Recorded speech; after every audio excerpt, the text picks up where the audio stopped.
All right, Daf Tzadi Zayin. This is Wednesday's Daf. And today we really get to start with the Yeridea Inyanim. Let's pick it up with the Gemara after the Mishnah on Tzadi Vav Amud Beis. The Mishnah had said that if you cook a whole yarech, a whole thigh of an animal that has a gid anosha inside of it, it asers the gid anosha if it's nice and tam, if the flavor of the gid anosha now leaks into the basar, which we will typically use shishim as the way to know whether or not something is nice and tam. So Zok the Gemara, Amar Shmuel, Leishanu Elishin is Bashal Ba. That's only when it's cooked. Aval Nitzla Ba, but if it's not cooked, but rather it's roasted, then you don't actually aser the whole yarech. Rather, you can just peel off that meat and eat until you reach the gid. So it doesn't spread throughout the whole yarech, but rather it just stays aser by itself. And what's the difference between bishul and tzliya? Well, bishul is in liquid, and tzliya is a dry heat. So it doesn't mean necessarily roasting it over an open flame. Our ovens could be considered tzliya sometimes. Now, it sounds like when you look at Shmuel's memra, that all of the basar of the yarech is going to be mutter, even the part of the basar that's directly touching the gid anosha itself. But this is where there's a very important taisus and a lot of rishonim that Shmuel can't possibly mean that you can eat all the way to the gid anosha, because there is certainly a halacha of kedei klipa, meaning the part that's mamish touching the gid anosha is also aser. And some rishonim hold it's even going to be kedei netila, which is even more of that which is up against the dvar iser. So the way taisus understands our gemara, as long as you do the klipa, it'll be mutter to eat the basar. L'maisa in psak we say kedei netila. We're more machmir. That's the Shulchan Aruch and Siman Nun Hesef Daled. But there's a ton of important taisus over here, but we'll just mention some of it. Taisus wants to know, why don't we apply the idea of chaticha nas nevela, chanan, which says that the thing that's asers the whole cheftza of the shtickle of fleish. So once we acknowledge that the iser of gid anosha extends kedei klipa, that the thin layer around the gid anosha is also aser, l'chaira, that which touches that klipa should be aser. In other words, chanan, chaticha nas nevela, should ultimately aser the whole yarech, because everything is touching everything, so it passes through from one level to the next. And Taisus tells us an important idea, that chanan won't aser more than the actual iser itself would aser. So you're not going to say the iser is nespashet more than it can actually do itself. Taisus brings from Rabbi Elazar Mimitz the Yereim, another daya that he doesn't seem to like very much. And if you look at the Yereim inside, in Siman Memches, where he expands on his own shita, the Yereim writes that we only say the klal of chanan if, by saying chanan, it will give it a different shame, meaning it'll be like a chales shame chaticha, like this is a shtickle of treifa meat, as opposed to here where it's not going to become the gid anosha. And the Yereim continues to say that chanan itself is only a din drabanan, and we only say chaticha nasas nevela, not chatzi chaticha nasas nevela. So we're going to talk about chaticha nasas nevela more expansively later in the parak, but this is an important taisus over here. So meanwhile, we have Shmuel's halacha that there's a chilik between bishul and tzli. Frak the Gemara, Eini, you're telling me that there's no taste transfer, there's no nisein tam when it comes to tzli? Va'omer of Huna, gedi shetzolei bechelbei, if you have a gedi, this little goat, and it is roasted in its own chaylev. And Rashi speaks out, we're talking about the chaylev akloyes. Aser dika chaylev, halacha is, aser le'echel afilu me'reish oznai. You're not allowed to eat any of this gedi, even until its ears, meaning it spreads throughout the whole body of the gedi. So how can you tell me by the gid anosha your chaylev ha'echelach migia legid? L'chara, the whole thing should become aser. Moving over to Tamid Aleph,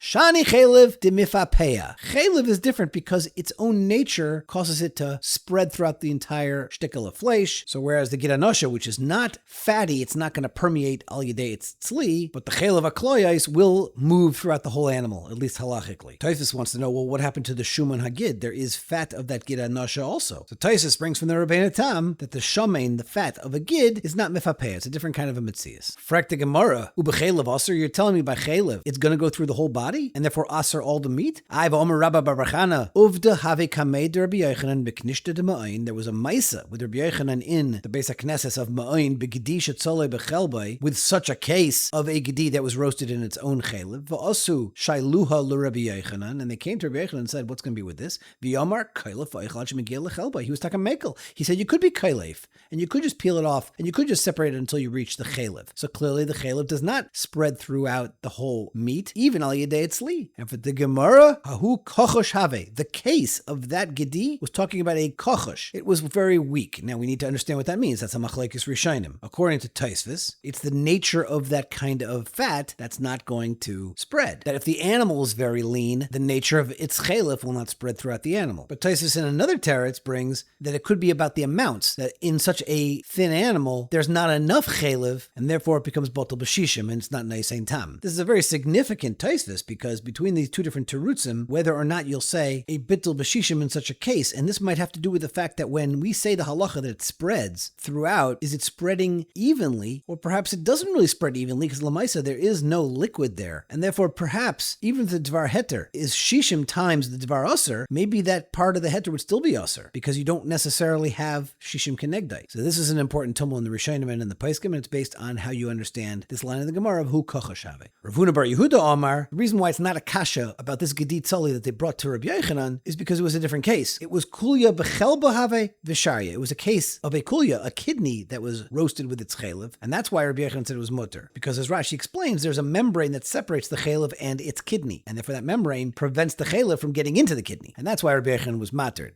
A third mahalach is Ravin bar Ravada Omar. There was no tzli at all, but rather kilchis be'ilfis have. It was these kinds of small, not kosher fish that were found inside the pot of meat. Va'osu shailuha l'Rabbi Yochanan va'omer lahu l'ta'ame kefela arma. If you want to know if this taste of the not kosher fish went into the meat, give it to the kefela arma, which you could teach as the non-Jewish cook, the non-Jewish chef. The word kefela could be a baker. The point is he's a professional. So if he says he can't taste the kilchis, if he can't taste the treifa fish, then the meat will be kosher to eat and you have no problem. Now this line makes a lot of noise in the Paiskim. The way Rashi understands the idea of the kefela arma is that you ask the guy, and Dr. Rashi, don't tell him you're looking for psak. If he says, mesiech lefi tumai, that, I don't taste any fish in there at all, so then it's going to be mutter. But if he says, wow, it has a little bit of a fishy taste, then we have a problem and it'll be usher. Taisus learns exactly fakir. Taisus learns he can't do it l'mesiach lefi tumai, that the Gemara is very meduyik, that it's kefela arma. We need to be talking about a professional where his job is on the line, and that's why he will be very careful to give an exact opinion here. So kum t'chayis, it's hard to know how to be machmir like Rashi or like Taisus, because their pshatim are mutually exclusive. If it has to be a mesiach lefi tumai or it has to be an expert opinion. The Rambam, when he brings the halacha in Perek Tezvav halacha vav, he just says a stam goy, and that's actually how the Shulchan Aruch brings the halacha in Yeridei Simon Tzadiches, right in the beginning, where the lashon of the Rambam is that a stam goy can taste it for you. Doesn't mention mesiach lefi tumai, doesn't mention that it has to be the expert opinion. As an offshoot of this discussion, there's also an interesting Chuvas Rivash in Simon Reish Peches that discusses whether te'ima in general has a din of achila, but we will move on. Omar Rava, Meireish, in the beginning, havik hakoshali hodetanya, I had it shver from the following brisa, that kedera shebishal babasar lo yivashal b'cholav. Let's say you got one of your fleshik pots, you can't cook milk in it. V'im bishal b'naisein tam, and if you did cook milk in it, that milk that's in there is going to be usser, because we're assuming that the meat that was in the walls of the pot now went into the milk. It's naisein tam. And therefore we can assume we're talking about a ben yaima here. Because if it was an ben yaima, it would not be naisein tam. It might be naisein tam l'fgam, but it's certainly not naisein tam l'shvach. And there's actually an important ra'ah over here that's brought by the Ritva,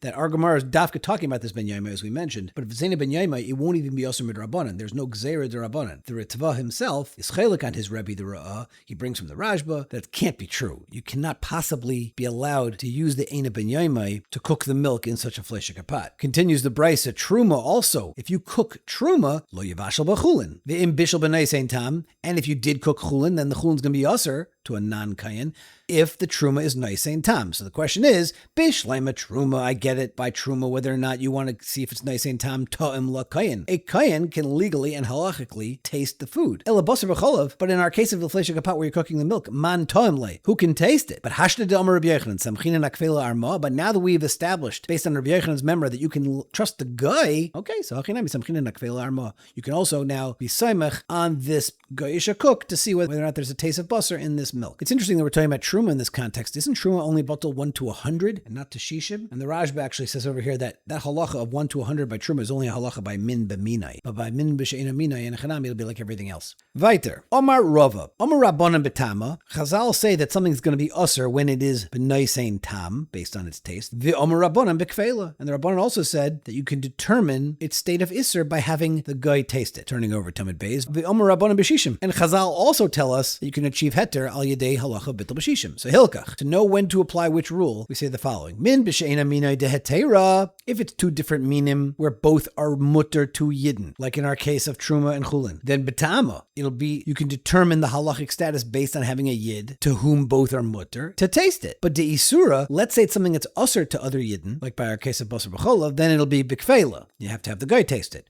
Umin b'mina deleka lameka matayma, and in a case where it's min b'minai and it's not physically possible to determine any kind of taste from one to the other, or inami min b'she'ena minai de isura v'leka kfela, or it's a case where it's usher to all yidden, but there is no option to have the guy taste it for you, then the halacha is it'll be b'shishim. Hanu atam hasa de imluchu beireish galusa begida nashia. There were these thighs of an animal that were salted in the beis reish galusa together with their gida nashia. So Ravina usher, but Ravacha barav shari. So there was a machlekes about these salted thighs. So also Shailul Amar bar Rav Ashi Amar Lahu, and he said Abba Shari, that Abba, which is a reference to Rav Ashi, was matter such a case, and they'll be mutter. So Omer le Rav Acha bar Rav Ravina, my daitach. Why would you aser them? Omer Shmuel moliach harehu kareseach and kavush harehu kamavushal. That's salting and soaking or pickling. Those have a halacha of bishul, and therefore you're saying that the tam, the flavor of that salted gidanasha, went through the entire yarech as if it was cooked together. Shmuel himself said,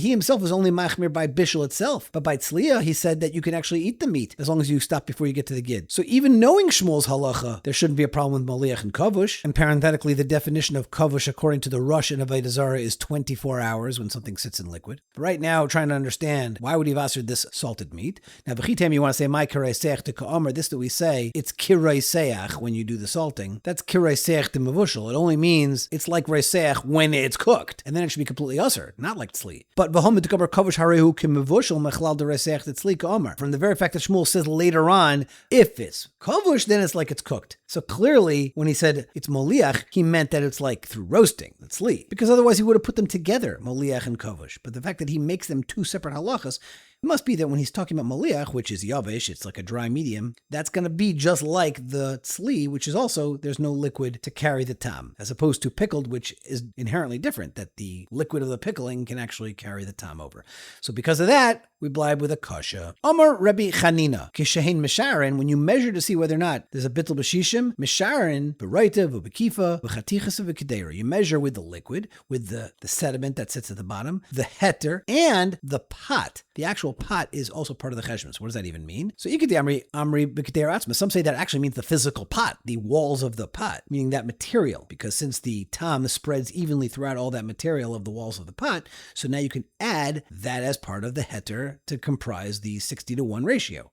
And some say it's going to be that much heter which was absorbed into the walls of the pot during the cooking process. That is what you can add to the amount to comprise your shishim. L'maisa Rashi himself, who like throughout this Masechta does a lot of psak, says that we're not going to count the tam that's inside the kedera as we add up the shishim. And here's where we're going to call it and pick it up with Amar Rabbi Avo for tomorrow's daf.